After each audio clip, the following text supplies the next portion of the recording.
Muito bem. O título da mensagem de hoje, como sempre, é uma pergunta, né? Hoje nós vamos pregar a mensagem da cruz. Nós vamos pregar a mensagem da cruz. E a pergunta sobre a mensagem de hoje, a pergunta dirigida a cada um de nós é essa aqui. O que a mensagem da cruz representa para você? O que a mensagem da cruz representa para mim? O que a mensagem da cruz representa para cada um de nós? Então vamos começar lendo a primeira carta do apóstolo Paulo aos Coríntios, capítulo número 1, versículos 18 ao 25. Primeira carta aos Coríntios, capítulo 1, versículos 18 ao 25. Eu vou pedir a participação de vocês nessa leitura para a gente absorver bem essa mensagem que aqui está escrita e que, embora tenha sido escrita lá há mais de 2000 anos atrás para uma igreja específica lá na cidade de Corinto, essa mensagem ela se enquadra perfeitamente. Coríntios o quê? 1 Coríntios. 1 Coríntios. Capítulo número 1, versículos 18 ao 25. 1 Coríntios, capítulo número 1, 18 ao 25. Né? Então, essa leitura aqui, se a gente refletir bem sobre o que está escrito aqui, ela não só reflete o que acontecia lá naquela época na igreja de Corinto, mas reflete o que está acontecendo hoje em muito pior escala nesse mundo. Né? Então, vamos ler o que a palavra do Senhor diz. Certamente, a palavra da cruz é o quê? Loucura para quem? Para os que se perdem. Mas para nós que somos salvos, ela é o quê? Poder de Deus. Pois está escrito: destruirei o quê? A sabedoria dos sábios e aniquilarei o quê? A inteligência dos instruídos. Onde está o sábio? Onde o escriba? Onde o inquiridor deste século? Nós sabemos que é o inquiridor desse século, né? É o que duvida, é o atormentador, é aquele que está sempre procurando atormentar e colocar em dúvida na mente das pessoas o que diz a palavra de Deus. Mas aí, aqui, tem a última pergunta desse versículo 20 que diz assim: porventura, não tornou Deus louca a sabedoria do mundo? Porventura, não tornou Deus louca a sabedoria do mundo? Visto como, na sabedoria de Deus, o mundo o quê? Não o conheceu por sua própria sabedoria. Então, o que aconteceu? Aprove a Deus o quê? Salvar o quê? Os que creem pela loucura da pregação. Porque tanto os judeus pedem sinais, como os gregos buscam o quê? Sabedoria. Mas nós pregamos o quê? A Cristo crucificado, escândalo para os judeus e loucura para os gentios. Mas para os que foram chamados, tanto judeus como gregos, pregamos o quê? A Cristo, o poder de Deus e a sabedoria de Deus. Por quê? Vamos ler o último todos juntos. Porque a loucura de Deus é mais sábia do que os homens, e a fraqueza de Deus é mais forte do que os homens. Amém? Essa escritura aqui é profunda. Fala de nós crermos e sermos salvos pela fé, que é o que nós estamos estudando. Estudamos essa semana na carta aos Gálatas, capítulo 3. Nós falamos que nós somos salvos pela graça mediante a fé e não pelas obras. É o que se estudou aqui na quarta-feira e eu continuo encorajando vocês a virem ao estudo bíblico para poder a gente cada vez mais estar conhecendo a profundidade da palavra de Deus para a gente viver uma vida que seja que faça mais sentido do ponto de vista espiritual. Então eu quero começar falando sobre o contexto dessa passagem que vai dos versículos 18 ao 25. Qual é o contexto? O que estava acontecendo lá? No mesmo capítulo 1, entre os versículos 10 e 17, tem ali uma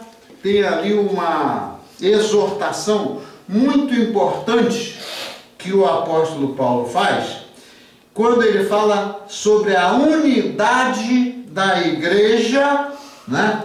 A unidade da igreja, e ele fala muito claramente no mesmo pensamento e na mesma disposição.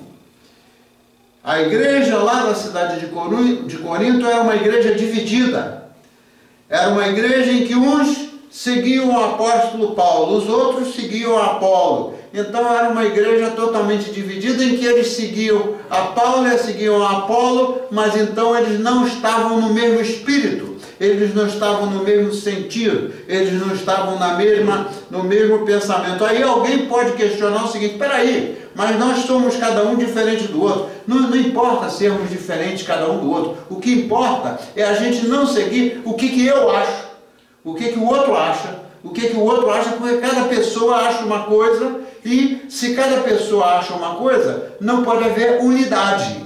Para que haja unidade no que diz respeito às coisas espirituais, nós precisamos estar no mesmo pensamento, ou seja, a igreja precisa de caminhar unida, e isso é tudo a ver com o contexto daquela igreja, mas que ainda acontece muito hoje pela influência daquele que ele chama aqui do inquiridor deste século. O inquiridor deste século é aquele que fica questionando as coisas de Deus. Eu estou cansado de ver em outras igrejas as pessoas questionando o que está certo e o que está errado. As coisas de Deus não tem o que discutir. Ou a gente aceita pela fé, ou a gente não aceita. Ou está ou não está. Não tem aquela posição em cima do muro, porque eu acho isso, eu acho aquilo. Não está se falando da pessoa ter o mesmo pensamento naquilo que gosta de comer, ter o mesmo pensamento no que gosta de trabalhar. Não é isso. Está se falando de caminharmos em unidade, no mesmo pensamento, em termos da igreja, em termos da nossa vida como corpo de Cristo. Caminharmos em unidade. Toda vez que uma igreja passa por cisões, você pode ver que ali a palavra de Deus ou a palavra de Deus não foi pregada na sua profundidade, as pessoas ficaram na superfície, ou então as pessoas rejeitaram a verdade de Deus em busca da sua própria sabedoria, o que ele fala aqui. Não é isso mesmo? Então, agora, o que acontece?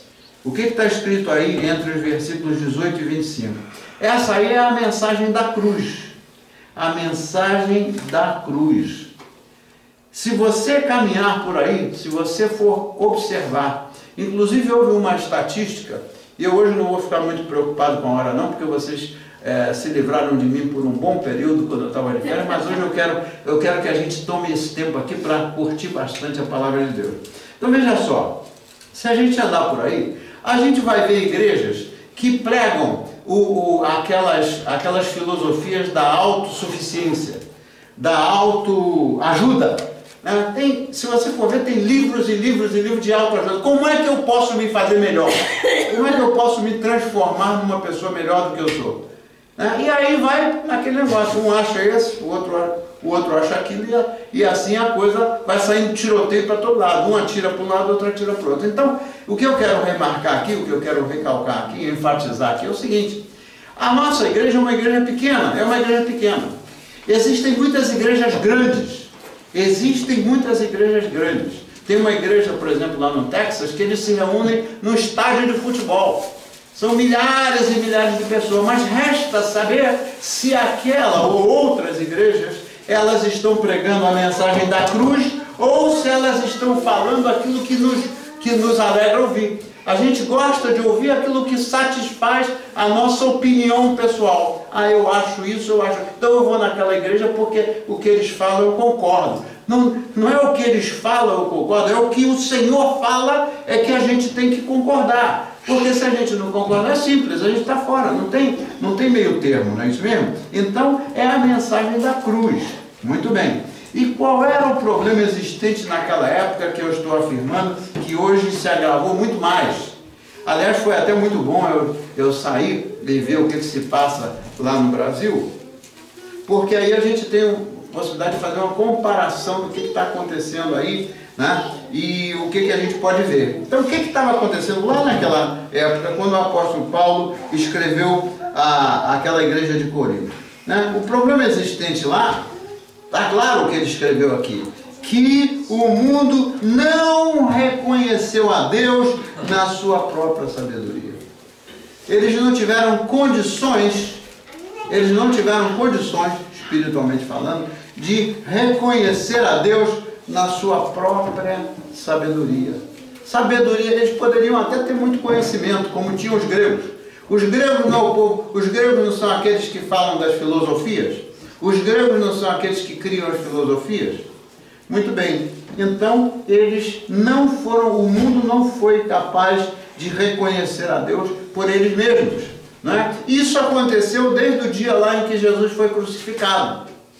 Será que todos os que entraram em Jerusalém com ele e clamavam Hosana ao Senhor, será que todos eles, uma semana depois, eles rejeitaram aquilo que estava acontecendo, que eles queriam crucificá-lo?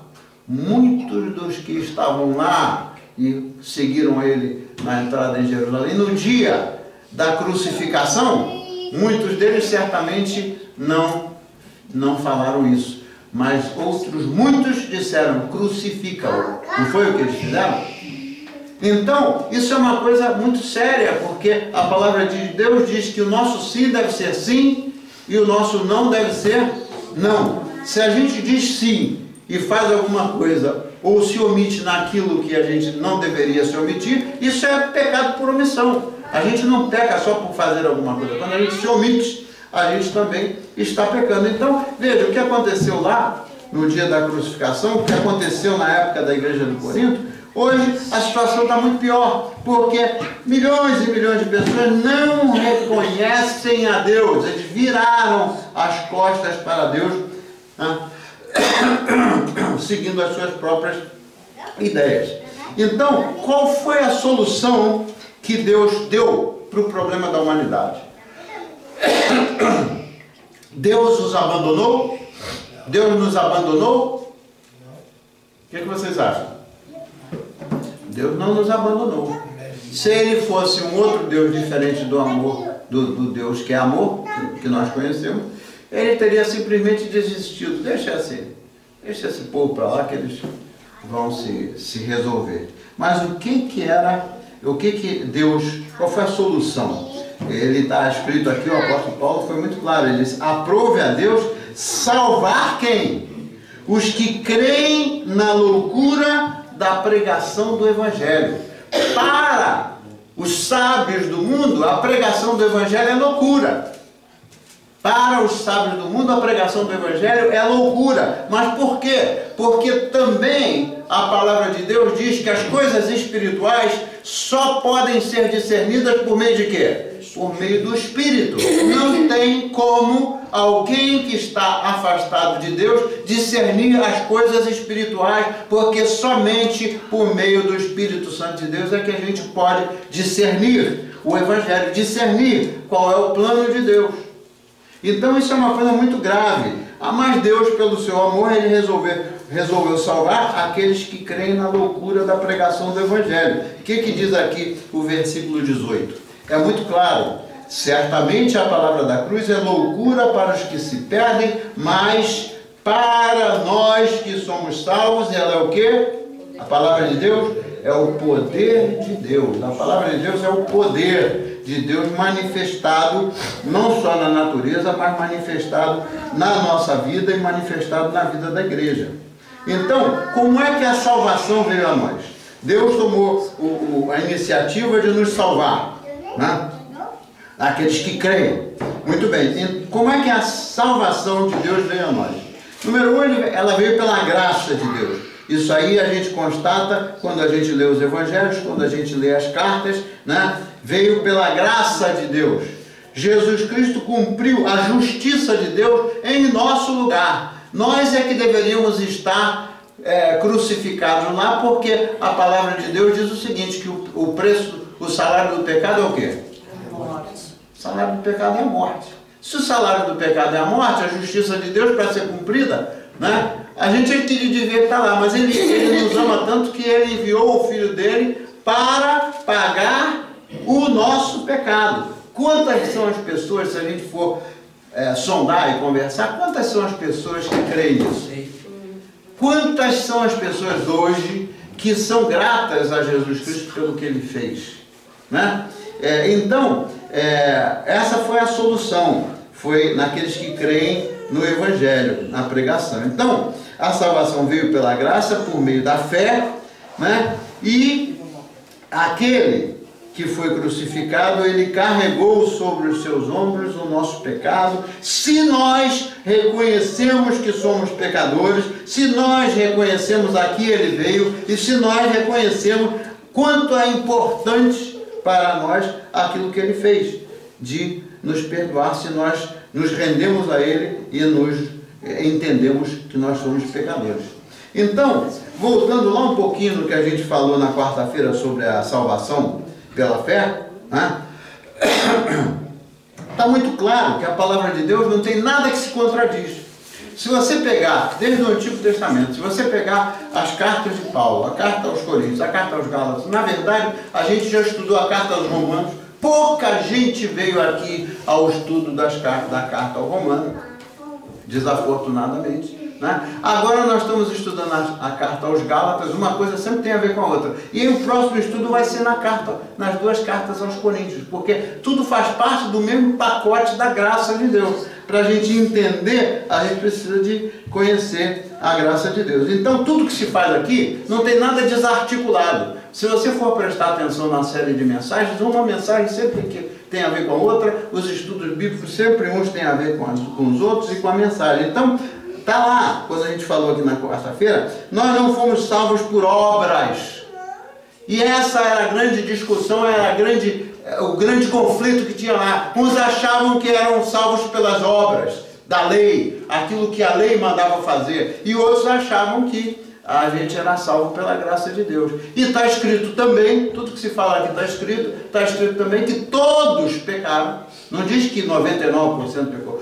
Todos pecaram e carecem da graça de Deus. Então, não tem nada que se contradiga na Bíblia. Então, a situação de hoje do mundo é ainda muito pior, meus irmãos, muito pior do que era naquela época. Agora eu vou fazer uma abordagem rápida sobre o que eu vi, sobre o que eu observei e sobre o que está acontecendo aqui, que eu já vivo aqui há muitos anos, sobre o que está acontecendo no Brasil, sobre o que está acontecendo na África, né? E sobre o que está acontecendo na Europa, por exemplo, etc, etc. Muito bem. No Brasil eu tive a oportunidade de conversar com pessoas que são espíritas. Eu não sei se vocês conhecem a história do espiritismo. A história do espiritismo, eles pregam a reencarnação, né? O que a doutrina espírita ensina? Que há uma reencarnação. A pessoa morre, aí como a alma é imortal, então a pessoa reencarna para evoluir, para se aprimorar, para ser melhor, para se tornar melhor, então tem que reencarnar. Uma vez, 2 vezes, 30 vezes, 50, essa é a doutrina deles. Muito bem, Deus é tão maravilhoso que conversando com um amigo, já na véspera de vir embora, fui tomar um café com ele, e ele é espírita. Aí, eu não falei nada, ele sabe qual é a minha, e eu não falei nada. Mas aí, ele perguntou, escuta esse negócio aí, você acredita nesse negócio da imortalidade da alma? Eu falei, acredito, não tem nada errado, a alma é imortal, né?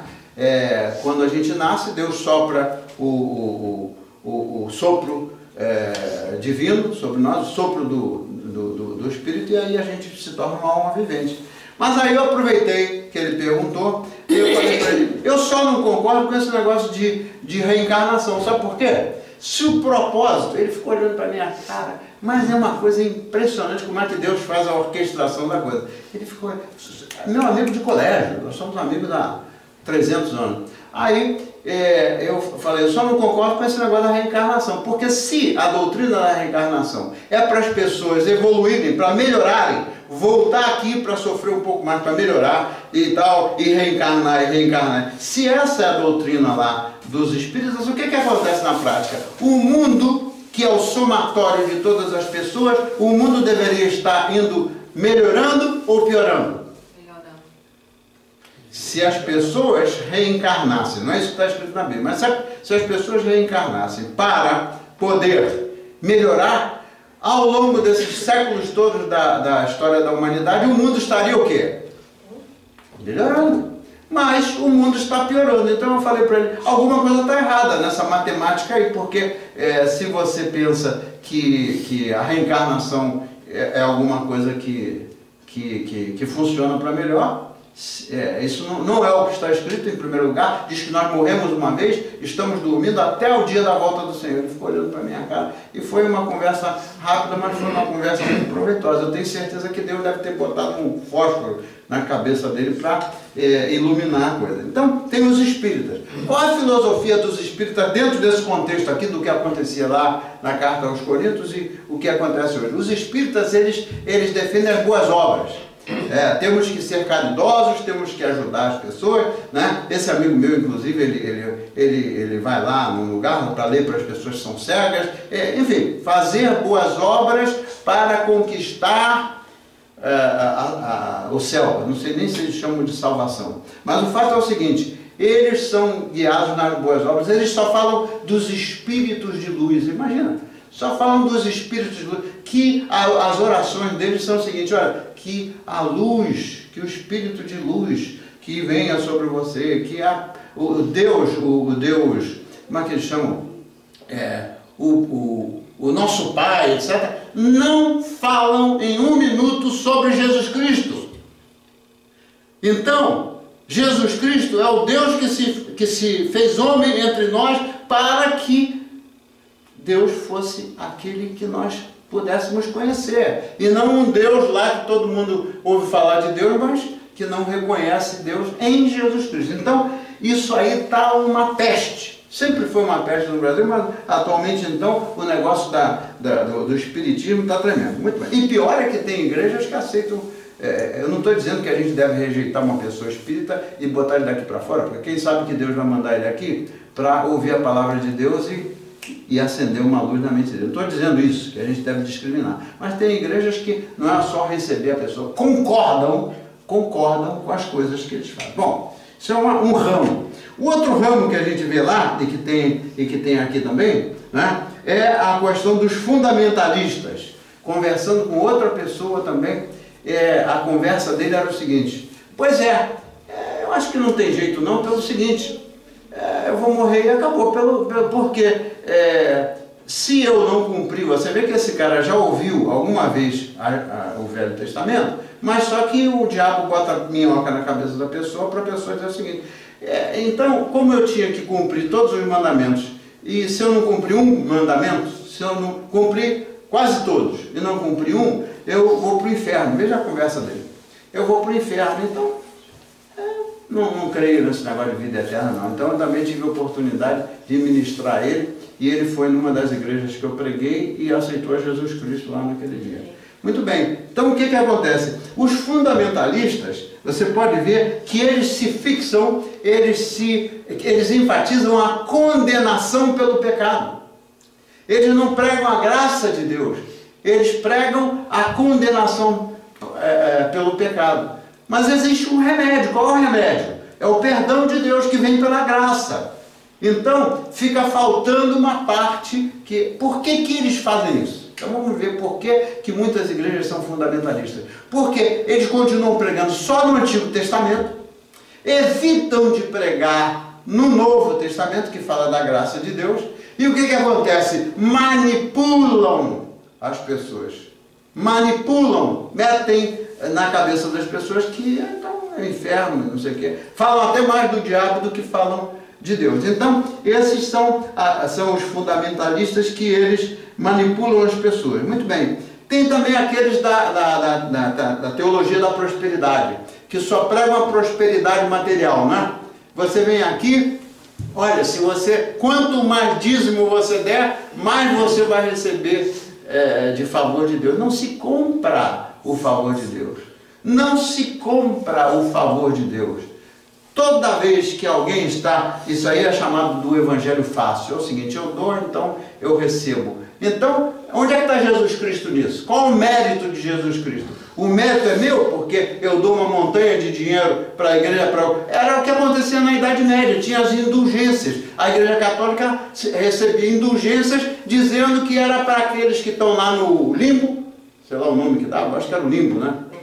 Que a alma deles fosse salva. Você vê que durante a história da humanidade a coisa vai piorando a esse ponto. Mas tem os evangélicos, que são muitos deles criticados, né? Porque os evangélicos pregam a salvação pela graça mediante a fé e pregam a vida eterna baseados não no esforço de cada pessoa, mas baseados no sacrifício de Jesus Cristo. Então vamos lá. Se a gente até crê em Jesus Cristo, mas se a gente não estuda profundamente o que diz, o que dizem os evangelhos, a gente vê até Jesus. Tem muita gente, eu mesmo era assim no passado, eu só procurava pedir a Jesus Cristo quando eu estava no sufoco.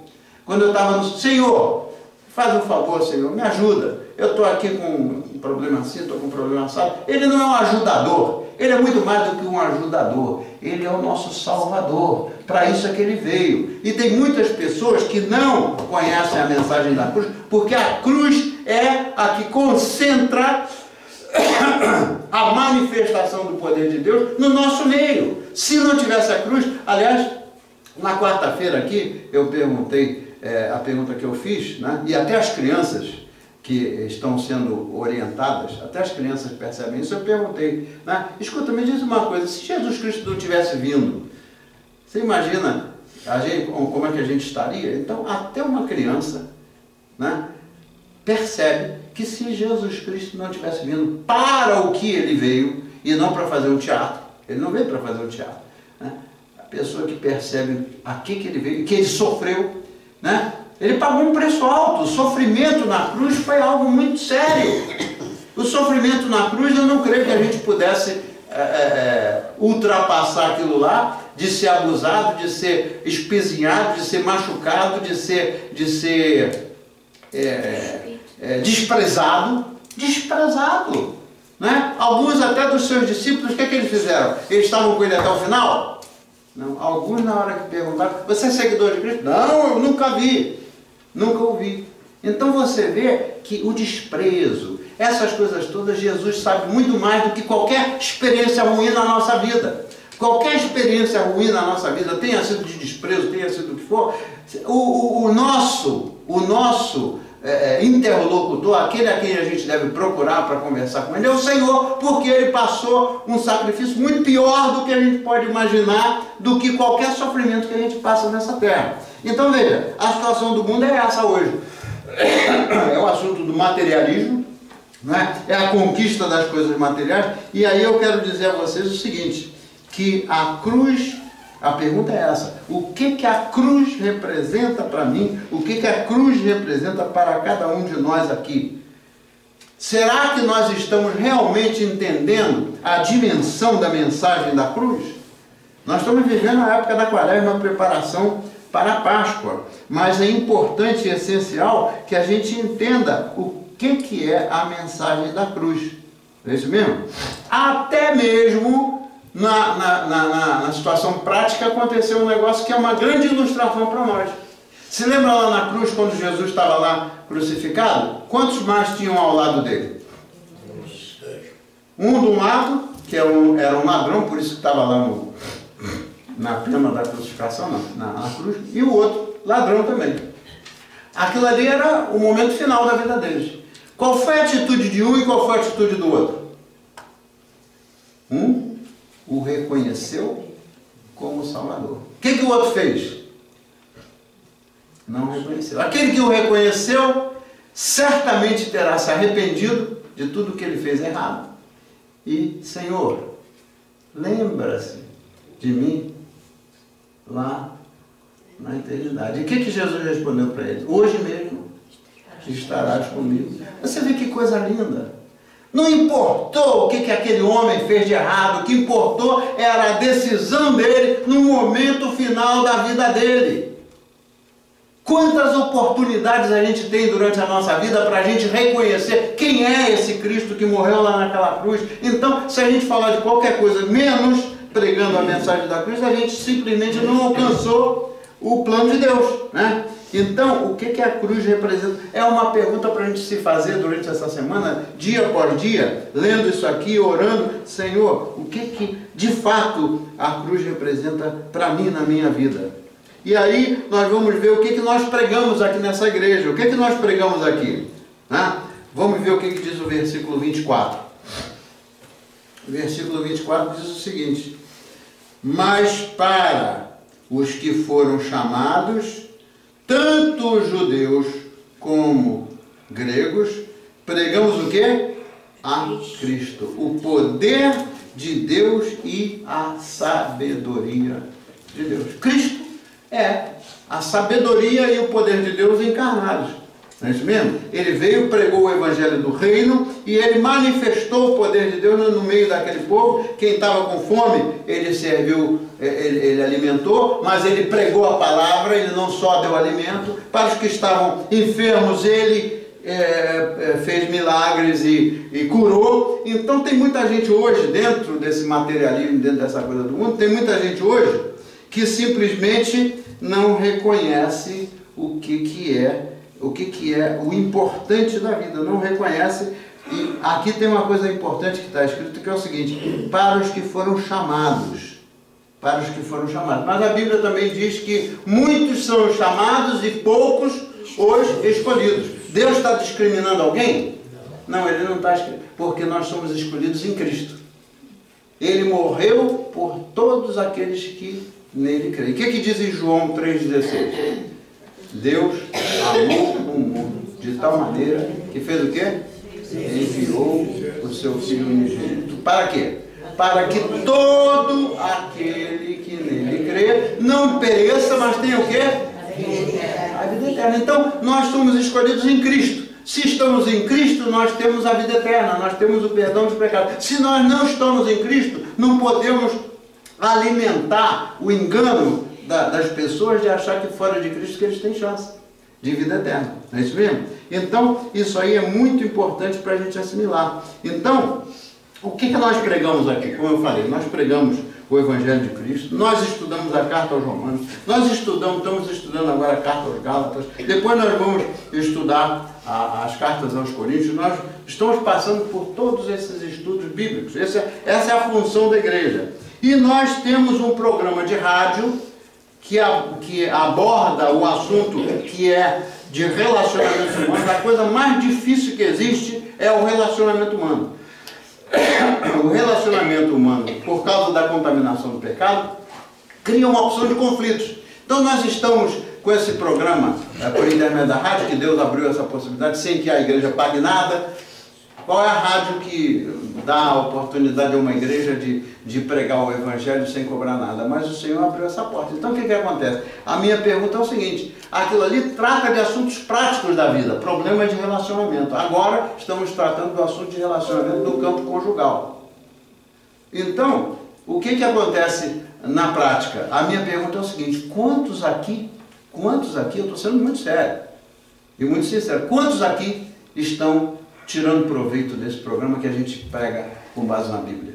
Ah, eu não tenho internet. Você não tem internet, mas agora já tem lá uma coisinha que você pode acessar pelo telefone, uma páginazinha do programa que pode acessar pelo telefone, onde que ali eu estou publicando os áudios, um por um. Até saturou meu telefone, porque o meu telefone já estava muito cheio. Agora a gente vai recomeçar a publicar ali os áudios. Os áudios, você pode ouvir a hora que você quiser. Acessa o seu telefone, só o telefone fixo é que não acessa nada, mas com um telefone que tem a internet, você não precisa nem de computador. Então veja só, fala do assunto dos relacionamentos. E esse programa começou com uma afirmação que é o seguinte: tudo começa com Deus.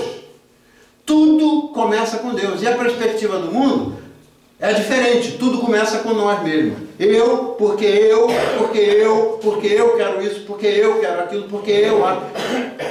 A perspectiva está errada, porque tudo começa com Deus.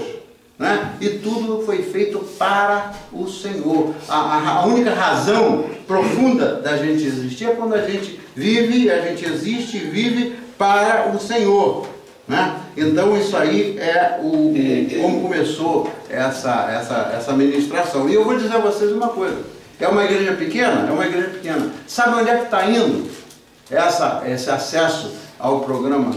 Oh, muito obrigado. Eu estava precisando. Sabe onde é que está sendo ouvido esse programa? Vocês têm uma ideia? Tem gente aqui em Fall River que está ouvindo. Não vem à igreja, mas está ouvindo. Não importa. Um dia Deus vai resolver o problema. Mas tem gente aqui em Fall River que está ouvindo esse programa. A minha frustração é que se tem alguém, tem muito pouca gente da igreja tirando proveito desse assunto, que é um assunto baseado na Bíblia. O que a gente está falando ali não é opinião pessoal. Muito bem. Sabe onde é que mais esse programa está sendo ouvido? No Uruguai. No Uruguai tem um brasileiro que conheceu a gente lá na Califórnia, que descobriu e que está ouvindo o programa. Tem muita gente lá no Rio de Janeiro, tem gente em São Paulo, tem gente na Bahia, tem gente em Recife, muita gente, por sinal, em Recife. Então, tem gente no mundo inteiro tirando proveito disso. E eu estive lá no retiro de carnaval. A comunidade Ramá promove todo ano um retiro de carnaval, onde todas as congregações deles vai muita gente para ministração. E o pastor Érico me permitiu, me deu o privilégio de ministrar lá sobre o assunto de relacionamento. Foi uma bênção. Então, muito mais gente, depois desse retiro, começou a ouvir o programa, porque são coisas de assunto prático do dia a dia da nossa vida. Então, respondendo a pergunta, o que nós temos feito aqui na igreja? Não só ensinando a palavra, né, e a mensagem da cruz, como estamos fazendo hoje, já falamos várias vezes, mas nós estamos cumprindo o mandamento de Jesus Cristo. O que ele falou lá em Mateus 28? O que o Senhor falou? Ide e pregai o evangelho ao pessoal de Fall River. O pessoal de Fall River está incluído, é óbvio. Ide e pregai o evangelho a toda criatura, em todas as nações, e os batizando em nome do Pai, em nome do Filho e do Espírito Santo, e ensinando-os a cumprir aquilo que eu ensinei. Então é isso aí. Nós não estamos inventando uma igreja nova, nós estamos fazendo o que Jesus Cristo mandou. Aí, por que está na África? Porque está aqui escrito: ide e pregai o evangelho a toda a nação. E lá, agora, se não for no dia da Páscoa, sabe quando é que vai ser? Vai ser no dia de Pentecostes. Eles vão ter uma porção de gente sendo batizados porque estão aceitando a Jesus Cristo. Uma coisa impressionante. Sabe o que a gente conclui? Que onde mais as pessoas têm necessidade, onde mais as pessoas são pobres e necessitadas, mais elas procuram de Deus. Eu fui pregar, tive o privilégio, um pastor me convidou a pregar numa favela. Sabe o que é favela? Lá no Rio de Janeiro? Favela, um lugar horrível de você ver. O cheiro é ruim, não tem esgoto, não tem coisa nenhuma. Uma igreja enorme, não é suntuosa, mas juntam-se ali, reúnem-se ali muitas pessoas. Sabe o que eu vi ali? Sabe o que eu percebi ali entre aquela gente pobre? A humildade das pessoas. Como elas se rendem a Jesus Cristo, como elas se encantam quando estão adorando o Senhor, como elas tomam tempo para se ajoelhar e orar. Uma coisa impressionante, é totalmente diferente. O meu irmão José perguntou como é que foi lá no Brasil. Eu falei, olha, foi bom. O Brasil, politicamente falando e economicamente falando, não me interessou saber, a gente fica triste de saber, mas as pessoas, quanto mais pobreza, quanto mais necessidade, mais as pessoas buscam de Deus.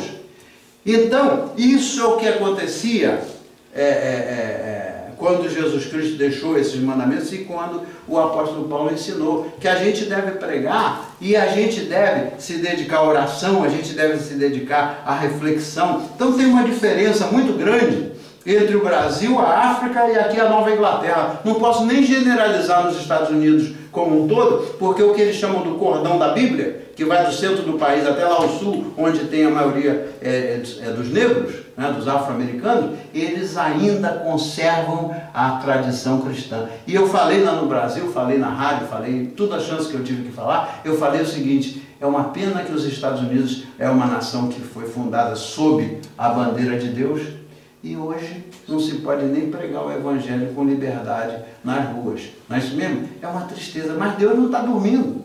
Deus não está dormindo. Aqueles que foram chamados em Cristo e aqueles que creem, estes estão salvos. Os demais que ficam discutindo as filosofias, etc., esses aí não tem jeito. Então, esse negócio da autojustificação, né?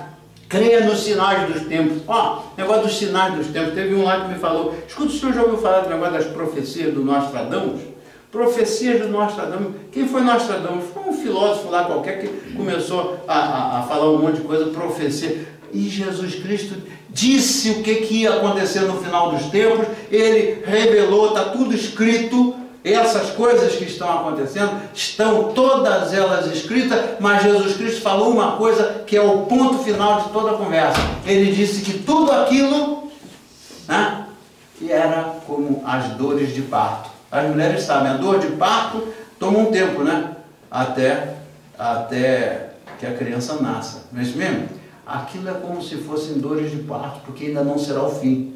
Nós estamos já entrando num mundo de tribulações, no tempo das tribulações. Mas Jesus Cristo disse o quê? Ele disse: o Evangelho deve ser pregado a todas as nações, e aí então virá o quê? Aí então virá o fim. Então nós estamos procurando fazer aquilo que o Senhor mandou fazer. Agora, a gente precisa de abraçar a causa. Se a gente abraçar a causa, eu tenho certeza que se a gente tomar tempo, que as pessoas mais precisam nesse mundo é alguém que as ouça. Não é nem para a gente ficar dando piruada na vida da pessoa, não. É que ouça as pessoas. Isso toma tempo.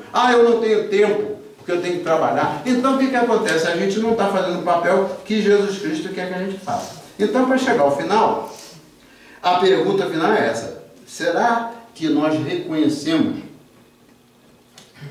a mensagem da cruz na sua inteireza? Será que a gente realmente sabe a que veio Jesus Cristo? A Páscoa está chegando. Nós estamos na preparação para a Páscoa. Então, nós vemos o quê? Que Jesus Cristo veio para servir e não para ser servido. Nós, como discípulos de Cristo, nós viemos para quê? Para servir ou para ser servidos? Se nós somos discípulos de Cristo, nós viemos para servir. Enquanto a gente estiver muito bem acomodado, confortavelmente na nossa casa, e não estivermos dando testemunho de Cristo para outras pessoas, a gente está se omitindo. Então, essa mensagem é dirigida a mim, a cada um de nós, né? Porque ele veio para servir, e como discípulos do Senhor, nós estamos aqui supostamente para servir. Então, vamos, como sempre, né, dar graças ao Senhor. A palavra de Deus diz: em tudo dai o quê? Graças. Em tudo vamos dar graças e vamos exercer o privilégio que a gente tem. Quais são os outros privilégios que a gente tem? Senão o de viver aquilo que a gente crê e passar adiante o que a gente crê. Então, vamos orar, fechar os nossos olhos, orar e pedir ao Senhor que nos ajude a cumprir a nossa missão como igreja. Senhor, nós te agradecemos pelo privilégio que a gente teve, uma vez mais no dia de hoje, de proclamar a sua palavra. Te agradecemos, Senhor, porque a mensagem da cruz é central. Tudo começa com Deus e termina com Deus, e nós somos abençoados se cremos naquilo que aconteceu naquela cruz. Senhor Jesus, muito obrigado, porque o Senhor carregou sobre os seus ombros as nossas iniquidades. Senhor, ajuda-nos a estar sempre ligados e a nos arrependermos da superficialidade da nossa vida. Ajuda-nos por meio do seu Santo Espírito para a gente penetrar bem profundo em uma vida de qualidade melhor.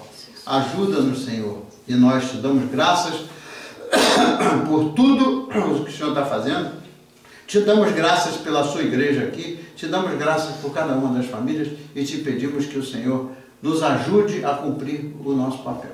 Assim oramos em nome de Jesus, e o povo de Deus pode dizer o quê? Amém. Amém. Então vamos para a comunhão, já que é uma oportunidade a mais que a gente tem de compartilhar a Santa Ceia em memória do Senhor, né?